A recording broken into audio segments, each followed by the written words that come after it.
નમસ્કાર વિદ્યાર્થીઓ, chapter number 5 doubt solution MCQ માટેના સેકન્ડ સેશનમાં આપણે આગળ વધીએ. Question number 29. 2 કિલોગ્રામ દળના પદાર્થની પ્રારંભિક ઝડપ 5 મીટર પ્રતિ સેકન્ડ છે. થોડા સમય માટે તેના પર ગતિની દિશામાં બળ લાગે છે ત્યારનો આલેખ બતાવેલો છે. આ બળ છે અને આ સમય છે. તો પદાર્થની અંતિમ ઝડપ અહીંયા પદાર્થની અંતિમ ઝડપ પ્રારંભિક આપેલી છે એટલે આપણે અહીંયા સમીકરણ લેશું બળનું F = ડેલ્ટા પીના છેદમાં ડેલ્ટા ટી મુજબ F ડેલ્ટા ટી = ડેલ્ટા પી અને જો બંનેનું મૂલ્ય લઈએ તો મોડ આવું થશે. હવે આ F છે ને એ y અક્ષ છે અને આ છે x અક્ષ છે.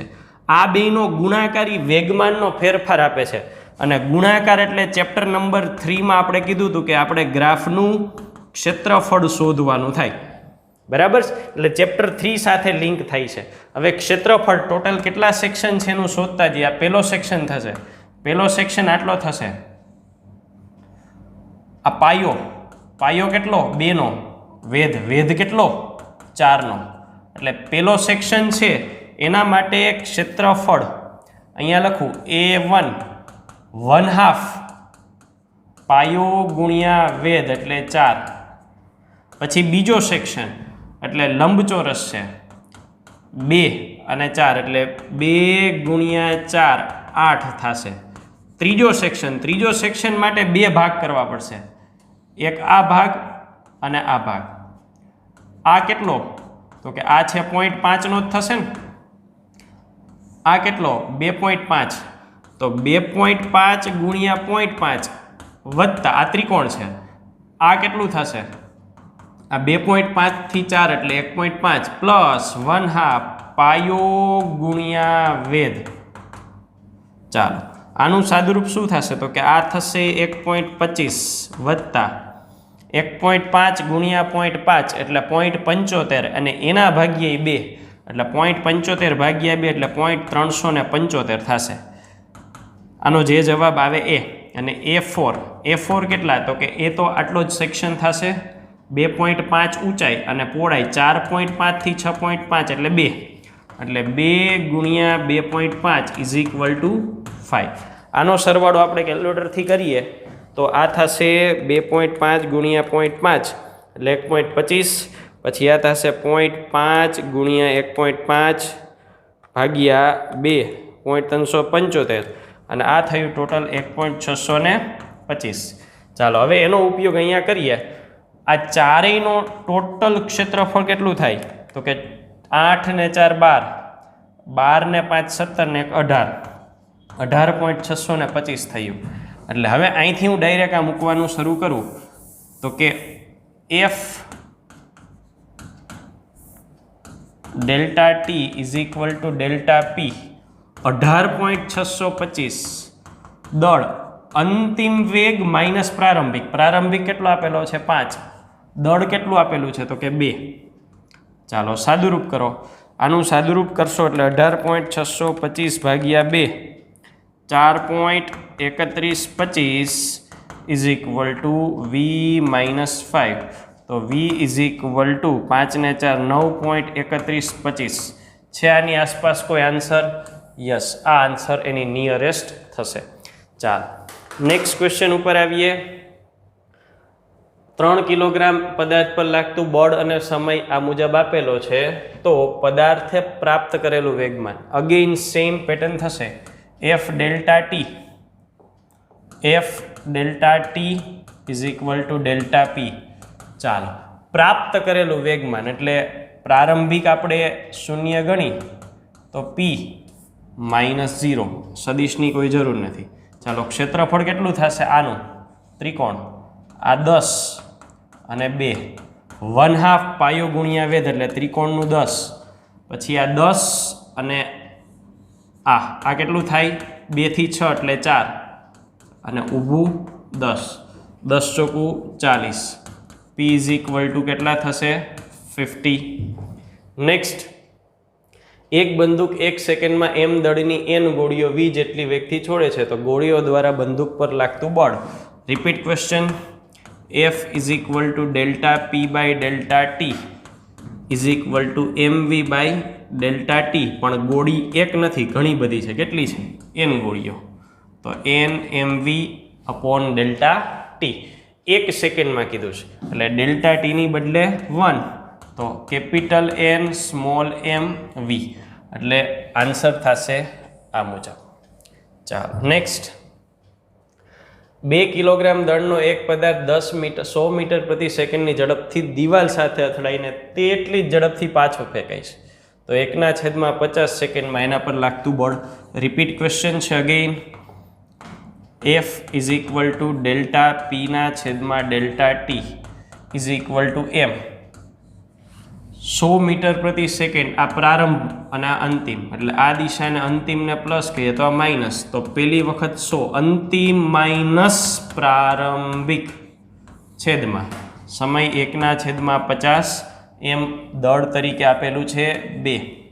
સાદુરૂપ આપીએ 2 ગુણ્યા 100 મીટર પ્રતિ સેકન્ડ એટલે આ 200 થશે, ગુણ્યા છેદનો છેદ અંશમાં 50, 50 દુ 100 એટલે આ ટોટલ થશે 20,000 ન્યૂટન, એટલે 2 × 10⁴.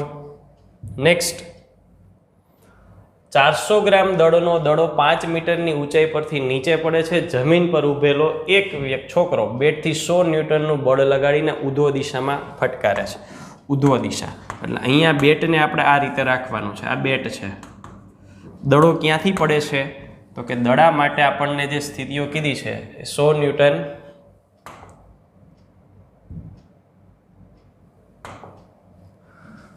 ,400 ગ્રામ દડો, 400 ગ્રામ 5 મીટર નીચે પડે છે. 100 ન્યૂટન બળ બેટ દ્વારા જે બળ લાગે છે એ કેટલું છે? તો કે 100 ન્યૂટન, અને એ દડાને પાછો ફટકારે છે. એટલે આ દડો અહીંથી નીચે આવતો હોય તો અહીંયા આના દ્વારા ફરી પાછો આ દિશામાં જાય છે, તો તે 20 મીટર સુધી પહોંચે છે. હવે એ 20 મીટર સુધી પહોંચ્યો,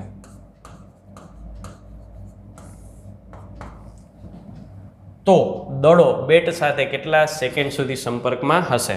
એટલે આને આપણે નામ આપી દઈએ. આ ગતિને કહીએ A થી B સુધીની, અને આ ગતિને કહીએ C થી D સુધીની. ચાલો A થી B અને C થી D નો વ્યક્તિગત અભ્યાસ. A થી B માટે v² - v02 is equal two 2AD. ટૂંકાવીએ, A છે એ પ્રારંભિક થશે 0, V અંતિમ થશે એટલે VB ઇઝ ઇક્વલ ટુ √2, ગુરુત્વ પ્રવેગ 10 અને અંતર 5, એટલે આ કેટલા થશે? 10 × 50 દુ 100 એટલે 10 મીટર પ્રતિ સેકન્ડ. પછી એ જ રીતે C થી D ની વાત કરીએ. સેમ સમીકરણ v² - v02 is equal two 2AD. એમાં અંતિમ 0, પ્રારંભિક VC² 2 -10 અને 20, 20 દુ 40 ગુણ્યા 10 એટલે 400, એટલે VC થશે 20 મીટર પ્રતિ સેકન્ડ.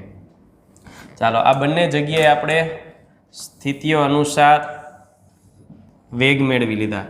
VB છે એની દિશા ક્યાં થાય? તો કે VB નીચે તરફ થશે અને VC ઉપર તરફ થશે. હવે આપણે બળ પ્રમાણે આ સંપર્ક સમય મેળવવાનો છે. F is equal to m delta Vના છેદમાં ડેલ્ટા ટી, તો delta T is equal to m delta Vના છેદમાં F. દળ કેટલું છે? 400 ગ્રામ એટલે 0.4 કિલોગ્રામ. અંતિમ વેગ 20 ઉપરની તરફ. હવે આપણે એને ધન લઈ લઈએ તો આ નીચેની તરફ છે. પ્રારંભિકને -10 છેદમાં બળ કેટલું લગાડે છે? 100 ન્યૂટનનું લગાડે છે. ચાલો સાદુરૂપ આગળ ચલાવીએ. 30.4 ગુણ્યા 30 છેદમાં 100 એટલે 12/100, 0.12 સેકન્ડનો સંપર્ક સમય થાય. Option number C. Chapter number 3 અને 5નું મિશ્રણ થયું. ચાલો 100 ગ્રામ દળનો લોખંડનો દડો 10 મીટર પર સેકન્ડના વેગથી દિવાલ સાથે 30ના કોણે અથડાઈને તેટલા જ કોણે પાછો ફેંકાય છે. આ દિવાલ છે. હવે આ દિવાલને દોરેલો લંબ છે. દડો છે એ આ રીતે અથડાય અને અહીંયા અથડાય છે. આ ખૂણો 30 ડિગ્રીનો છે, તો આ ખૂણો કેટલો થશે? 60. અથડાઈને પાછો ફરે છે ત્યારે પણ સેમ જ સ્થિતિ છે. અહીંયા એ 30નો ખૂણો બનાવે છે, તો આ કેટલો થશે? 60. કહ્યું જ છે જો બોલ અને દિવાલ વચ્ચેનો સંપર્ક સમય 0.1 સેકન્ડ હોય તો દિવાલ દ્વારા અનુભવાતું બળ. ઉદાહરણ નંબર 5 રિપીટ, ખાલી કિંમતો બદલાવાની છે. નેક્સ્ટ, સ્થિર સ્થિતિમાં રહેલ 16 કિલોગ્રામ દળના બોમ્બનો વિસ્ફોટ થતાં 4 કિલોગ્રામ અને 12 કિલોગ્રામના 2 ટુકડા થાય છે. એમાં 12 કિલોગ્રામ છે એનો વેગ આપી દીધો છે, તો બીજા દળની ગતિ ઉર્જા. આપણે અત્યારે ગતિ ઉર્જાનો દાખલો સોલ્વ કરીએ છીએ, પણ ચેપ્ટર 6માં આવશે, પણ પેન્ડિંગ નથી રાખવું, કરી નાખવું છે એટલે અહીંયા કરીએ છીએ. પહેલાં તો રેખીય વેગમાન સંરક્ષણ જ અહીંયા ઉપયોગમાં લેવાનું છે. રેખીય વેગમાન સંરક્ષણ મુજબ પ્રારંભિક ઇઝ ઇક્વલ ટુ અંતિમ. પ્રારંભમાં એક જ હતો, અંતિમમાં 2 ટુકડા થયા. પ્રારંભમાં કેવો છે? સ્થિર છે, એટલે આનો વેગ 0 હોય તો વેગમાન 0. પહેલો ટુકડો 4 કિલોનો ગણીએ અને બીજો 12 કિલોનો, તો 12 કિલોનો વેગ આપેલો છે. કેટલો છે? 4. તો આનું આપણને ખબર નથી એટલે P1 લખીએ, પણ દળ ગુણ્યા વેગ આ કેટલું થશે? 12 ચોકું ને 48. એટલે P1 ઇઝ ઇક્વલ ટુ, આની દિશા ખબર નથી એટલે ધારી લે કે n કેરેટ છે તો -48 n કેરેટ આનું મૂલ્ય થાય. બરાબર છે? એટલે મૂલ્ય તરીકે બધું કાઢી નાખી તો 48 થાય. ગતિ ઉર્જા છે એ ચેપ્ટર નંબર 6માં આવશે. અત્યારે આપણે નોંધી લઈએ, પછી જે તે સમયે આપણે મેળવવામાં સરળ રહે. તો ગતિ ઉર્જા K ઇઝ ઇક્વલ ટુ થાય P²/2m. આપણે પહેલા ટુકડા માટે લેવું છે તો અહીંયા બધે 1, 48નો સ્ક્વેર 2 અને દળ કેટલું છે? 4. એટલે 48 ગુણ્યા 48 છેદમાં 8, 8 6 48, 48 ગુણ્યા 6 એટલે 288. ઓપ્શન નંબર એ. ચેપ્ટર 6 આવશે પછી આ સેક્શન સમજાશે. આ ચેપ્ટર 5નો સેક્શન હતો. નેક્સ્ટ ક્વેશ્ચન ઉપર આવીએ.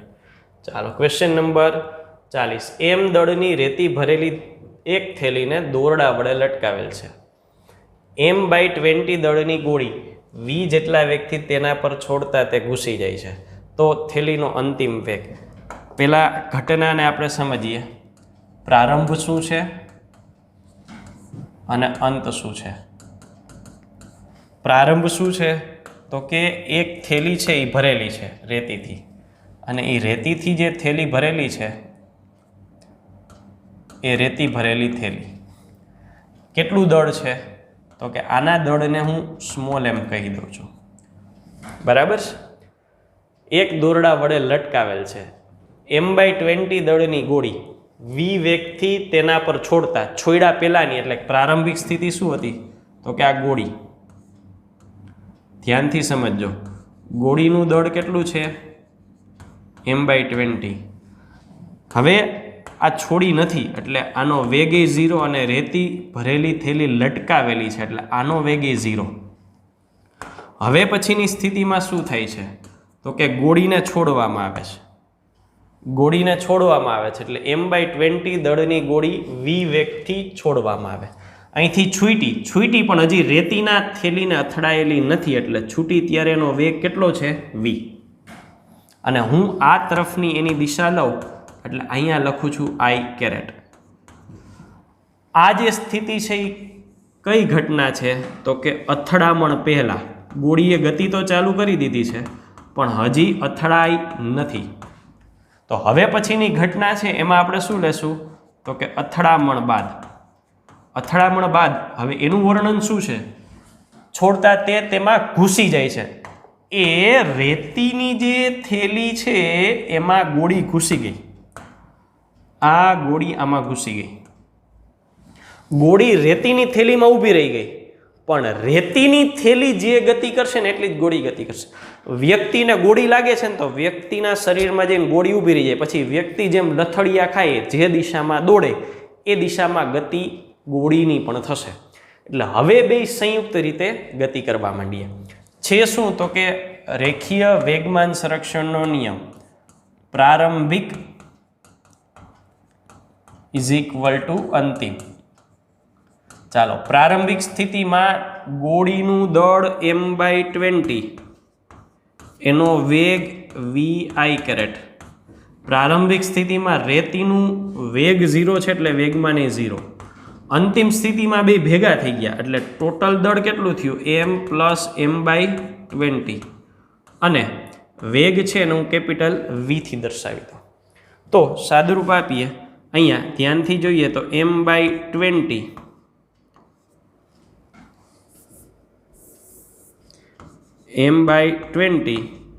v_i ઇઝ ઇક્વલ ટુ આ કેટલા થશે લસા 21 m/20 કેપિટલ V સદિશ. ચાલો, શું સાદુરૂપ આવશે? m કેન્સલ, 20 કેન્સલ, 21 ને છેદમાં લાવો, v ના છેદમાં 21. Option C. નેક્સ્ટ, 100,000 કિલોગ્રામ દળની એક કાર 32 મીટર પ્રતિ સેકન્ડના વેગથી ગતિ કરતા તે જ દિશામાં 4 મીટર પ્રતિ સેકન્ડના વેગથી ગતિ કરતી 8,000 કિલોગ્રામની ટ્રકની પાછળ અથડાઈ છે. અથડાબળ બાદ કાર આ રીતે પાછો ફેંકાય છે તો ટ્રક શું કરશે? ચાલો, પ્રારંભ અને અંતિમ, અહીંયા એ જ બે સ્થિતિઓની આપણે વાત કરવાની છે. પ્રારંભ એટલે અથડામણ પહેલા કાર તે જ દિશામાં ગતિ કરતા ટ્રક, એટલે કાર છે એ અને ટ્રક બે એક જ દિશામાં જાય છે. અંતિમ, અથડામણ બાદ કાર આ વેગથી પાછી ફેંકાઈ છે એટલે કાર પાછી ફેંકાણી. તો ટ્રક માટે શું તો કે ટ્રકને કાંઈ દિશા નથી બદલી, ટ્રકની સ્થિતિ આ મુજબ થશે. તો ચાલો, પ્રારંભિક વેગમાન ઇઝ ઇક્વલ ટુ અંતિમ. પ્રારંભિક કારનું દળ કેટલું 1000, કારનો વેગ 32 i વત્તા ટ્રકનું દળ કેટલું 8000, કેટલો વેગ 4i ઇઝ ઇક્વલ ટુ કારનું દળ 1000, અથડામણ બાદ કાર 8 મીટર પ્રતિ સેકન્ડના વેગથી પાછી ફેંકાઈ છે એટલે -8i. ટ્રક 8000 કિલોનો છે પણ એનો વેગ આપણે શોધવાનો છે એટલે અહીંયા v લખી નાખીએ. ચાલો, આ થશે 32000 i, આ થશે 32000 i. આ માઇનસ છે, આ બાજુ આવશે તો plus 8000 i is equal two 8000 v. 32 દુ 64, 64 ને 8 72000 i. આ 8000 ને છેદમાં લાવીએ is equal to v. 8 9 72, 9 metre પ્રતિ સેકન્ડના વેગથી એ જ દિશામાં ગતિ ચાલુ રાખે. નેક્સ્ટ, સ્થિર સ્થિતિમાં રહેલ બોમ્બનો વિસ્ફોટ થતાં 3 સમાન દળના ટુકડાઓમાં વિભાજિત થાય છે ને 2 ટુકડા એકબીજાને લંબ છે. એટલે અહીંયા આપણે બોમ્બ દર્શાવીએ, એના 2 ટુકડા એકબીજાને લંબ જાય છે. ટુકડા નંબર 1 અને ટુકડા નંબર 2. એક છે 9 મીટર પ્રતિ સેકન્ડના વેગથી, એક છે 12 મીટર પ્રતિ સેકન્ડના વેગથી. તો ત્રીજા ટુકડાનો વેગ સેમ પ્રારંભિક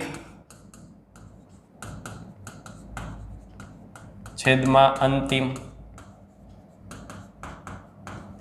હવે હું ધારી લઉં 3 સમાન દળના ટુકડા થાય છે એટલે ગણતરીમાં ભૂલ ન આવે ને એટલે હું આનું ટોટલ દળ કેટલું ધારી લઉં છું 3m.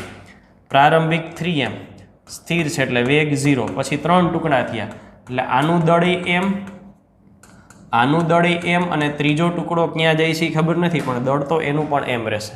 એટલે અહીંયા લખું પહેલા ટુકડા માટે m 9i, બીજા ટુકડા માટે m 12j, ત્રીજા ટુકડા માટે m v3. ચાલો, સાદુરૂપ આપીએ તો આ તો 0 જ થઈ જવાનું છે. ચાલો, બાકીનું શું રહેશે તો કે m v3 is equal two 9mi વત્તા 12mj. અહીંયા માઇનસ નિશાની, m કોમન કેન્સલ. તો v3 મૂલ્યની વાત કરીએ તો કેટલું થશે √9² + 12². એટલે 144 પ્લસ 81 એટલે આ થશે 225 એટલે કે 15 મીટર પ્રતિ સેકન્ડની ઝડપથી ગતિ કરે. નેક્સ્ટ, એક એરક્રાફ્ટ 720 કિલોમીટર પ્રતિ અવરની ઝડપે એક સમક્ષિતિજ લૂપ બનાવે છે. જો પાંખો 15 જેટલી નમેલી હોય, પાંખો 15 ડિગ્રી જેટલી નમેલી હોય તો લૂપની ત્રિજ્યા, નમેલી વાત છે એટલે v ઇઝ ઇક્વલ ટુ મૂળ સૂત્ર છે √ rg mu plus ten theta 1 minus mu ten theta. પણ હવા છે, હવા હોય એટલે ઘર્ષણાંક આપણે 0 લેવાનો થાય અને વેગ 720 કિલોમીટર પર અવર આપેલો છે.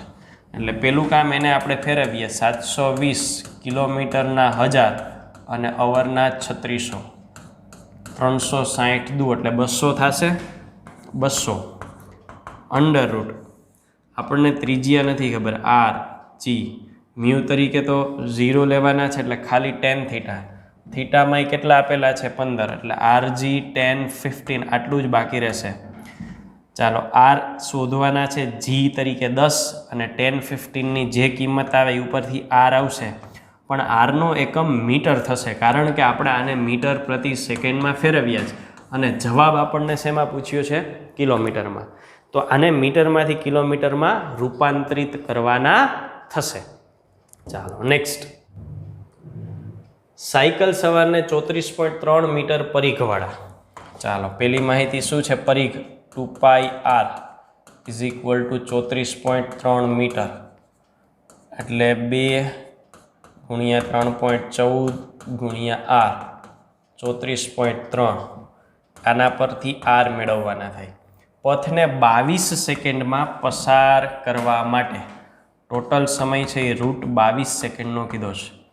સાયકલને ઉધ્વ દિશા સાથે કેટલા ખૂણે નમાવવી પડે? તો આપણે જો આકૃતિમાં એનો ગતિપથ લઈએ તો આ રોડ છે, આ સપાટીને દોરેલો લંબ છે અને એ સાયકલને આ રીતે નમાવે છે. તો શું કીધું છે? ઉધ્વ દિશા સાથે, એટલે એ ફરજિયાત કીધું છે થીટા આપણે આ લેવાનો છે. તો લાગતા બળોની વાત કરીએ તો વજન બળ mg, લંબ બળ આમ તો સપાટી દ્વારા આ રીતે હોય પણ સાયકલ ત્રાસી છે એટલે આપણે આ રીતે લઈએ તો બે ઘટકો પડી જશે. આ તરફ આવશે n cos થીટા અને આ આવશે n sin થીટા. કેન્દ્રગામી બળ Fc. ચાલો સંતુલન માટે n sin theta, n sin થીટાની સામે કેન્દ્રગામી બળ એટલે mv²/r અને ઉધ્વ અક્ષમાં n cos થીટા, એની સામે n cos થીટાની સામે વજન બળ mg, m cancel, n cancel, theta આપણે શોધવાના છે એટલે સમીકરણ થશે tan theta is equal two v²/rg. v ક્યાંથી શોધશો? તો કે આ આપેલું છે. હવે ત્રિજ્યાની જરૂર નથી પણ અહીંયા આપણે આપેલું છે એટલે પરિઘના છેદમાં સમય એટલે 34.3 અને સમય આપેલો છે √22. 34.3 √22 એનો સ્ક્વેર. ત્રિજ્યા અહીંયા આપણને મળી ગઈ છે, એ ત્રિજ્યા મૂકો અને જી તરીકે 9.8 એટલે tan થીટા મળશે અને નેચરલ ટેન્જેન્ટ ઉપરથી પછી થીટા મેળવવાના રહેશે. ચાલો નેક્સ્ટ, આલ્ફા કોણ. અહીંયા આલ્ફા કોણ આપેલા છે. ધરાવતી ઘર્ષણ રહિત ઢોળાવવાળી સપાટી પર બ્લોક રાખેલો છે, બ્લોકને સ્થિર રાખવાનો છે. અહીંયા શરત શું કીધી છે? બ્લોકને સ્થિર. ઢોળાવને એ જેટલા પ્રવેગથી ગતિ કરાવવી પડતી હોય તો પ્રવેગ એ કેટલો? આપણે બ્લોકની વાત કરવાની છે. બ્લોક માટે વજન બળ mg, લંબ બળ n, પછી ત્રીજું બાહ્ય બળ ઉલ્લેખ નથી, ઘર્ષણ બળ ઉલ્લેખ નથી, આભાસી બળ લાગશે ને આ તરફ F' is equal to m પ્રવેગની સંજ્ઞા એ આપેલી છે ma. પછી કેન્દ્રગામી બળ અથવા પરિણામી બળ ન આવે, સ્થિર રાખવાનું, સમેશન ઓફ એફ 0 થશે. તણાવ કે સંપર્ક બળ ન આવે. આપણે એ શોધવાના છે. તો અહીંયા એ શોધવા માટે આપણે એનના ઘટકો લઈ લઈએ. તો અહીંયા આપણે બે ઘટકો પાડી શકશું. જો આ આલ્ફા ખૂણો હોય તો આલ્ફા ખૂણો થશે અને આઈ આલ્ફા થશે. આના મુજબ બે ઘટકો તરીકે શું મળે? તો કે અહીંયા મળશે એન સાઇન આલ્ફા અને અહીંયા થશે એન કોસ આલ્ફા. ચાલો બંને અક્ષોને આપણે લઈ લઈએ. એક્સ અક્ષ માટે શું થશે? તો કે M A is equal to N sine alpha અને વાય અક્ષ માટે શું થશે? તો કે M G is equal to N cos alpha. N cancel, M cancel. A is equal to G સાઇનના છેદમાં cos tan alpha, G into tan alpha. Next, M દળની એક પ્લેટને ઘર્ષણ રહિત સમસ્થિતિ સપાટી પર મૂકેલી છે. આ જે સપાટી આપેલી છે એના માટે ઘર્ષણ રહિત એટલે ઘર્ષણાંક 0 છે અને સ્મોલ એમ દળના પદાર્થને પ્લેટ પર મૂકવામાં આવેલો છે. પદાર્થ અને પ્લેટ, આ પ્લેટ છે અને આ પદાર્થ છે, એની વચ્ચે ઘર્ષણાંક છે ને એ આપેલો છે. એ કેટલો છે? તો કે મ્યુ. એટલે આને 1 કહી દઈએ ને આને 2 કહી દઈએ. જો એમ દળના પદાર્થ પર આટલું બળ, આ બાહ્ય બળ છે, લગાડવામાં આવે કઈ દિશામાં? સમસ્થિતિ. તો પ્લેટમાં, આ પ્લેટમાં કેટલો પ્રવેગ ઉદ્ભવે? એટલે આને આપણે પદાર્થ નંબર 1 કે પદાર્થ નંબર 2 કહીએ. તો પહેલી ચર્ચા આપણે પદાર્થ નંબર 2 ની કરવાની થાય. ચાલો પદાર્થ 2. પદાર્થ 2 માટે ફ્રી બોડી ડાયાગ્રામ દોરીએ. ચાલો દોરીએ. વજન બળ, લંબ બળ, બરાબર, બાહ્ય બળ, ઘર્ષણ બળ, આભાસી બળ નહીં આવે, પરિણામી બળ જો ગતિ થાય તો આ તરફ આવે અને તણાવ અથવા સંપર્ક બળ. ચાલો તો હવે આપણે અહીંની વાત કરીએ. હવે તણાવ અથવા સંપર્ક બળની વાત આવે ને તો જો આ 1 અને 2 સંપર્કમાં છે તો સંપર્ક બળ ક્યાં લાગે? તો કે સંપર્ક બળ અહીંયા આ તરફ લાગવાનું થાય. 1 વડે 2 પર લાગતું સંપર્ક બળ. ચાલો પણ અત્યારે આપણે એની વાત નહીં કરીએ. પહેલાં તો એ નક્કી કરવાનું છે કે ગતિ થાય કે ન થાય. કારણ કે ઘર્ષણ લાગે છે ને, ગતિ થશે તો કેવી રીતે થશે? એટલે પહેલી વાત આપણે ગતિની શરત ચેક કરીએ. ગતિની શરત ચેક કરવા માટે ગતિ ક્યારે થાય? તો કે બાહ્ય બળ હોય ને ઘર્ષણ બળ કરતાં એફએસ મેક્સિમમ કરતાં મોટું હોય તો જ થાય. તો પહેલાં ઈ ચેક કરીએ. ચાલો બાહ્ય બળ માટે તો આપણને કહી દીધું છે કેટલા લેવાના છે? 2 મ્યુ mg. ઘર્ષણ બળ કેટલા થાય? તો કે મ્યુ ઇન્ટુ એન અને એન ઇઝ ઇક્વલ ટુ શું થાય? mg થશે m2g. m2 તરીકે દળ એમ જ છે મ્યુ mg. ચાલો એટલે અહીં કહી શકાય માટે f ગ્રેટર ધેન f. બાહ્ય બળ છે એ ઘર્ષણ બળ કરતાં વધુ છે માટે ગતિ થશે. આપણે પદાર્થ 2 ને અહીંયા પૂર્ણ કર્યું.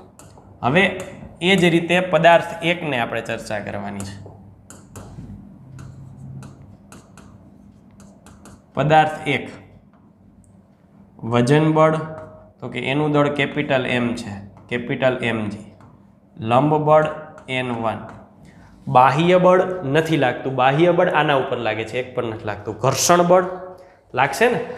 આ બે સપાટી છે, જો 2 પર ઘર્ષણ બળ આ તરફ લાગતું હોય તો 1 પર ઘર્ષણ બળ આ તરફ લાગે. કોનું? પદાર્થ 2 નું. અથવા તો આપણે કહી દઈએ સપાટી નંબર 1 અને 2 વચ્ચે લાગે એ ઘર્ષણ બળ. રેડી? આભાસી બળ નહીં, પરિણામી બળ લાગે તો કઈ બાજુ લાગી શકે? આ તરફ લાગી શકે. Summation of F. સંપર્ક બળ, તો કે ઘર્ષણ બળ જ સંપર્ક થયો ને, બંનેના સંપર્ક વચ્ચે ઘર્ષણ લાગે છે એટલે એ જ ઘર્ષણ બળ બની જશે. તો આના મુજબ શું થશે? તો કે આના મુજબ summation of F is equal two F12. એટલે મ્યુ કેપિટલ એમ જી થશે. હવે આ સપાટી તો ઘર્ષણ રહિત છે ને, એટલે આ સપાટી આની ગતિને વનની ગતિને રોકવાની જ નથી. તો જેટલી ગતિ થવી હોય એટલી થવા દેશે, એની ગતિને રોકશે નહીં. તો હવે એ ગણતરી ઉપર આગળ વધીએ કે કેટલું થશે. તો કે F12 is equal to mu M G. આ પરિણામી પ્રવેગ એમ એ લઈએ તો પોતાનું દળ કેટલું છે? તો કે પોતાનું દળ એમ છે, સ્મોલ એ. આ કેટલા થયા? મ્યુ. હવે અહીંયા કેપિટલ એમ મૂકવાની ભૂલ થઈ જાય, પણ એ ભૂલ ન થાય એટલા માટે જ લખ્યું છે. ખરેખર કેપિટલ એમ ઉપર ઘર્ષણ નથી લાગતું, ઘર્ષણ 2 અને 1 વચ્ચે આ કારણોસર લાગે છે. તો અહીંયા ભૂલથી કેપિટલ એમ ન મૂકાય, સ્મોલ એમ મૂકવાના, કારણ કે ઘર્ષણ તો એને આની આરે કરવાનું છે, 1 ને આની આરે, પણ એ તો 0 જ છે. બરાબર. Mu small M G. તો A is equal to mu small M G upon capital M. આ બ્લોક નંબર 1નો પ્રવેગ થાય. એટલે બ્લોક નંબર 1ના પ્રવેગ પ્રમાણે આપણે ઓપ્શન જોઈએ તો mu small M G on capital M. Plate શું કીધું છે? પ્લેટમાં ઉદ્ભવતો પ્રવેગ, પ્લેટનો પ્રવેગ. આમાં સૌથી અગત્યનું પેરામીટર હતું ને ભૂલ ખવડાવે એવું આ કે અહીંયા ઘર્ષણ આવે ને એટલે આપણે એનું જ દળ મૂકી દે, પણ નથી મૂકવાનું, કારણ કે ઘર્ષણ આ લગાડે છે. Is it clear? એટલે એનું ઘર્ષણ બળ મૂકવાનું છે. 1 અને 2 વચ્ચે લાગતું ઘર્ષણ બળ મૂકવાનું છે. નેક્સ્ટ ક્વેશ્ચન ઉપર જઈએ.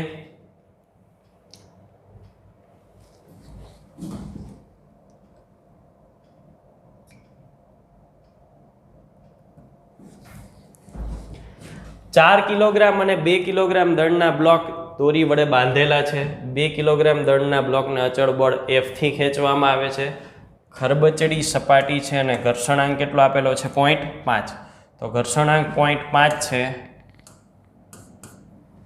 તો બ્લોકની સમગ્ર ગતિ દરમિયાન દોરીમાં ઉદ્ભવતો તણાવ અચળ રહે તે માટે F કેટલો હોવો જોઈએ? જો શોર્ટકટ સિમ્પલી કરવાનો થાય તો આ મુજબ આપણે કરીશું. A ઇઝ ઇક્વલ ટુ ચોખ્ખું બળ છેદમાં દળ. ચાલો બળ આ બાજુ, ઘર્ષણ આ તરફ લાગશે ને, આ 1 નું ને 2 નું, એટલે F ખેંચશે ને વિરોધ કોણ કરશે? F1 અને F2, અને દળ તો બંનેના લેવા પડશે. ચાલો F માઇનસ સમગ્ર ગતિ દરમિયાન ગતિ થાય છે 4 કિલોગ્રામ અને 2 કિલોગ્રામનો પદાર્થ છે, તો mu into N1 minus mu into N2.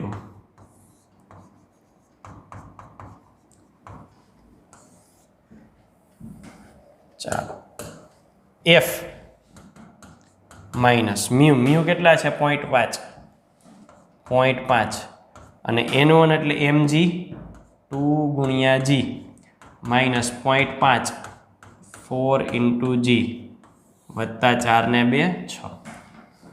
હવે અહીંયા બળ F થી ખેંચવામાં આવે છે, તો બ્લોક અને સપાટી વચ્ચેનો ઘર્ષણાંકમાં પ્રવેગ નથી આપેલો.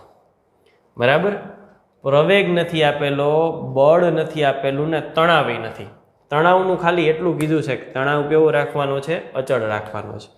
તો આમાં કોઈ પણ એક ભૌતિક રાશિ આવવી જોઈએ, કારણ કે અજ્ઞાત કેટલા થયા? બળ, તણાવ અને પ્રવેગ. એટલે જો બળ આપેલું હોય અથવા તણાવ અથવા તો પ્રવેગ આપેલો હોય તો થઈ શકે. અત્યારે આ દાખલો છે અહીંયા ઊભો રહી જશે, કારણ કે એની કોઈ કિંમત નથી, પણ હું ઉદાહરણ દ્વારા સોલ્વ કરાવી દઉં છું. ફોર એક્ઝામ્પલ એ તરીકે 1 આપેલું હોય તો શું થાય? તો F માઇનસ, તો F માઇનસ આ 1 ઇન્ટુ જી એટલે 10, આ 4 ઇન્ટુ 0.5 એટલે 2, 2 ઇન્ટુ 10 એટલે 20 અપોન 6. તો F ઇઝ ઇક્વલ ટુ 6, આ 30, અને આ ટોટલ કેટલા થાય? 36 ન્યૂટન થાય. તો બળ 36 ન્યૂટન મળે. અને તો હવે તણાવ શોધવા માટે આપણે આ ભાગ કાઢી નાખીએ, અને બ્લોક 2 તણાવ બળ કઈ તરફ લાગે? આ તરફ લાગે ને. તો ચાલો summation of F is equal two ma. આપણે 2 કિલોગ્રામ દળના બ્લોકની વાત કરીએ તો AF minus T minus F1 is equal two ma. બળ 36, તણાવ T, ઘર્ષણ બળ μ.5 m2 g10 m2 અને એ તરીકે આપણે અહીંયા 1 ધાર્યો છે. ચાલો તો 36 માઇનસ આ 10 થશે, પછી આ -2 અને t સામે જાય તો આ કેટલા થશે 24 = t. એટલે 24 ન્યૂટન આવે. ક્યારે? પ્રવેગ કેટલો હોય? 1. અહીં પ્રવેગ આપેલો નથી એટલે આપણે દાખલો નથી થઈ શકતો, એટલે એટલો ડેટા ઘટતો હતો. તો આપણે એક ઉદાહરણની કિંમત લઈ અને એટલીસ્ટ MCQ તો સોલ્વ કરતા શીખી ગયા. નેક્સ્ટ, એક લિફ્ટનું દળ બસ 2000 કિલોગ્રામ છે અને તેને આધાર આપતા દોરડામાં તણાવ વધુ 28000 ન્યૂટન સહન કરી શકે છે. તો એમાં ઉદ્ભવતો પ્રવેગ કેટલો હોય? એટલે આપણે વાત કરીએ દોરડાની, તો દોરડું છે ઉપર તરફ t, નીચે તરફ mg, અને લિફ્ટ જો ઉપર જતી હોય તો અને લિફ્ટ નીચે આવતી હોય તો આભાસી બળ વધીને m જેટલું લાગી શકે. તો simply t = m g + a 28000, દળ કેટલું આપ્યું છે 2000, g કેટલા 10 + a, તો 3 કેન્સલ, 2 14, એટલે a = 4 મીટર/સેકન્ડ² આવે. એની કિંમત 4 એટલે 4 આવી. આભાસી બળ નીચે લગાડવું હોય તો લિફ્ટને ઉપર જવું પડે, એટલે ક્યાં? ઉપર તરફ. ચાલો નેક્સ્ટ, 5 મીટર લંબાઈના એક દોરડાને ઘર્ષણ રહિત સપાટી પર રાખેલ છે અને તેના એક છેડા પર 5 ન્યૂટન જેટલું બળ લગાડવામાં આવે છે. દોરડું છે એને સપાટી પર મૂકેલું છે, આ દોરડું છે અને એને સપાટી પર મૂકેલું છે. કેવડું છે દોરડું? તો કે કેવડું છે? 5 મીટરનું છે અને 5 ન્યૂટન બળ લગાડાય છે. 5 મીટર લંબાઈ, અહીંયા લાગતું બળ 5 ન્યૂટન. તો શું કીધું છે? આ છેડાથી 1 મીટર, આ છેડાથી આપણે 1 મીટરનો ટુકડો લેવાનો છે. આ 1 મીટર અને આ 4 મીટર. તો તણાવ કેટલો? હવે દોરડાનું દળ આપણે ધારીએ. ઉદાહરણ તરીકે આ જે વિભાગ છે એનું દળ કેપિટલ M છે. 1 મીટરનું કેપિટલ M હોય તો 4 મીટરનું કેટલું થાય? 4m થાય. બસ ધેટ્સ ઇટ. આપણે તણાવ શોધવાનું છે. 5 ન્યૂટન જેટલું બળ ઘર્ષણ રહિત સપાટી છે, તો આખું દોરડું હોય એ મુજબ આપણે 2 ભાગ પાડવાના. આ પહેલો કટકો છે અને આ બીજો કટકો છે. તો અહીંયા હું આકૃતિ દોરું, આ પહેલો કટકો, બીજો કટકો, બરાબર. અહીંયા હું લખી નાખું કે ભાઈ આ 1 અને 2. ચાલો, 2 ઉપર વજન બળ mg, અહીંયા 4mg, લંબ બળ n2, અહીં n1, બાહ્ય બળ આના પર લાગે છે, બરાબર. ઘર્ષણ બળ તો કે ઘર્ષણ રહિત સપાટી છે. આભાસી બળ નહીં આવે, પરિણામી બળ આવશે. સમેશન ઓફ f, આના પણ સમેશન ઓફ f, બરાબર. અને 7મું દોરડું છે એટલે તણાવ બળ આવે, તો આની ઉપર તણાવ બળ આ તરફ અને આના પર આ તરફ. તો આપણને પૂછ્યું છે તણાવ શોધો. તણાવ શોધવાનું છે એટલે જો આકૃતિ પ્રમાણે પહેલું કામ આપણે પ્રવેગ શોધવું હોય તો પ્રવેગ એટલે કુલ બળ ના છેદમાં દળ. કુલ બળ 5 ન્યૂટન કીધું છે અને દળ કુલ કેટલું થાય? તો કે 4m + m એટલે 5m ધાર્યું છે. એટલે પ્રવેગ મળ્યો 1/m. હવે તણાવ શોધવું છે ને એટલે હું આકૃતિ નંબર 1 ને ધ્યાનમાં લઉં છું. આકૃતિ નંબર 1 માં શું છે? તો કે સમેશન ઓફ f = t થઈ જાય. Summation of f = t. તો સમેશન ઓફ f = t મૂળ સૂત્ર મુજબ લઈએ તો ma, તો આ t. 1 નંબરના બ્લોકનું દળ કેટલું છે? 1 નંબરના દોરડાનું દળ 4m છે. એનો પ્રવેગ કેટલો મળ્યો? તો કે 1/m, mm કેન્સલ, બાકી રહ્યું 4 ન્યૂટન. 4 ન્યૂટન જેટલું બળ લાગે. ચાલો નેક્સ્ટ, આકૃતિમાં દર્શાવેલ સ્પ્રિંગ જે દળ રહિત છે એમાં કેટલું તણાવ બળ લાગે? તો અહીંયા સ્પ્રિંગમાં બંને બાજુ 5 ન્યૂટનનું બળ લાગે છે. આપણે સ્પ્રિંગમાં તણાવ બળ શોધવાનું છે. એટલે કોઈ પણ એક છેડો ધારો કે લ્યો તો આ છેડે 5 ન્યૂટન આ તરફ લાગતો હોય તો તણાવ બળ એની વિરુદ્ધ દિશામાં અહીંયા કેટલું લાગશે 5 ન્યૂટન. ઉદાહરણ તરીકે આ છેડો લ્યો, જો અહીંયા આ તરફ 5 ન્યૂટન બળ લાગતું હોય તો આ તરફ તણાવ કેટલું લાગે 5 ન્યૂટન. એટલે કોઈ પણ બિંદુએ કેટલું તણાવ બળ અનુભવશે 5 ન્યૂટન જેટલું બળ અનુભવે. તો આ સાથે MCQ નો સેશન નંબર 2 અહીં પૂર્ણ થાય છે. Thank you.